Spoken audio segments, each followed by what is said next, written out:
Aujourd'hui, on va vous faire découvrir le club de rugby, le RCSQ à Saint-Quentin. Et voilà, tout le monde connaît le rugby, et surtout en ce moment, l'équipe de France qui marche très très bien.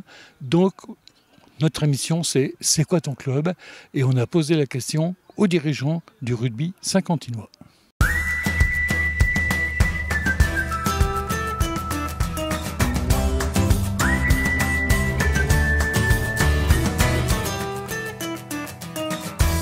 C'est parti. Il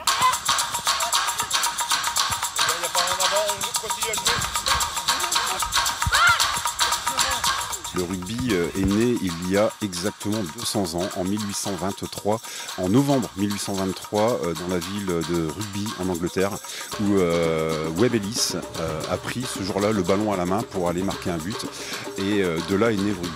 Et nous, on a déjà prévu à Saint-Quentin une commémoration pour les 200 ans de la naissance du rugby. Et c'est des choses qui sont importantes dans notre vie aujourd'hui de sportifs.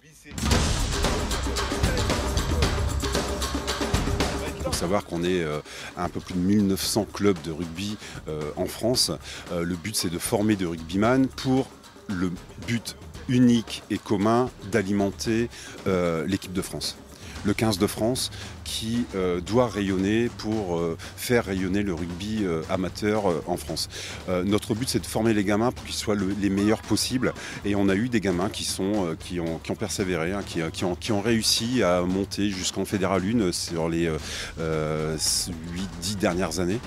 Fédéral 1, Fédéral 2, malheureusement pas encore jusqu'en Pro D2. Mais le but, c'est vraiment de former au mieux les enfants, même si on n'est que bénévole au final, les former pour pouvoir alimenter l'équipe de France. Les séances d'entraînement pour les moins de 12 ans par exemple sont d'une durée de 2 heures.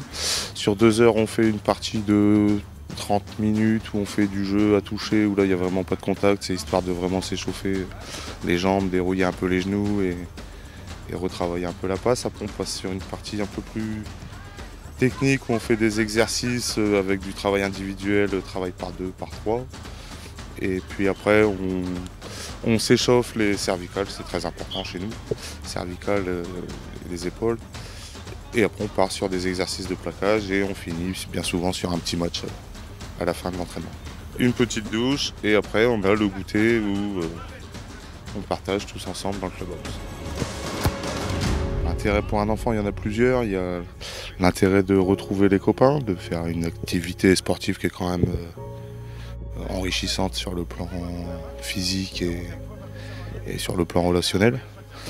On leur apprend quand même pas mal de règles de la vie. Les seules règles imposées sont le protège-dents. Ça, on n'y peut pas y passer à côté. Et après, c'est des crampons pour éviter de glisser sur le terrain. Mais au niveau tenue, il n'y a rien de particulier. Il n'y a pas de danger à pratiquer le rugby, on le fait en sécurité, on leur donne des consignes qui font en sorte que les plaquages soient raisonnés à une certaine hauteur. C'est pas les plaquages qu'on voit chez les professionnels. En budget pour l'année, on est aux alentours de 30 €, étant donné qu'il faut une paire de crampons, un protège-dents et que le club fournit chaussettes et shorts. Chez nous, on accueille les enfants à partir de 3 ans dans un cycle qui s'appelle le baby rugby. Là, c'est vraiment que de la motricité et de la découverte du ballon. Le coût de la licence varie effectivement en fonction des catégories. On a effectivement 9 catégories d'âge ici au RCSQ. On commence des bébés de 3 ans à 5 ans où là, on est sur 20 € par trimestre parce que les enfants, on ne fait pas payer une année scolaire, une année complète parce que ça peut varier au long de l'année, on peut perdre des enfants, donc on ne veut pas non plus ponctionner les parents. Et ça passe à 70 € pour l'école de rugby, 120 € pour les moins de 14, 150 pour les moins de 16 et les moins de 19 et 180 € pour les seniors. Sachant que pour les filles, ça fait 3 ans ici au RCSQ qu'on incite les filles à venir faire du rugby et pour toutes les filles, qu'elles soient petites au niveau de l'école de rugby ou qu'elles soient grandes, dirigeantes ou bénévoles, c'est gratuit. Et on invite toutes les filles à venir faire du rugby parce que le rugby, ça se conjugue aussi au féminin et on a une équipe de France féminine qui marche plutôt pas mal non plus. Donc il faut en profiter, il faut surfer sur la vague. Allez Antonin, relève-toi là, t'attends. Ça a été la découverte avec le baby rugby, avec l'évolution, le rapport avec les gens.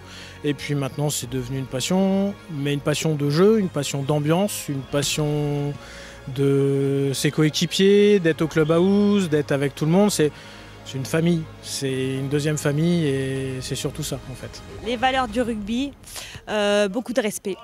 Après, c'est un sport d'équipe, donc forcément, il y a une cohésion qui se crée. Après, ça reste des enfants pour l'instant, donc ils se connaissent pas encore trop, mais je pense qu'au fur et à mesure de l'année, quand ils vont se connaître, il va y avoir une belle émulsion. Et là, on voit déjà que ouais, ils s'entendent bien et que je pense que ça va faire une belle équipe, les U12.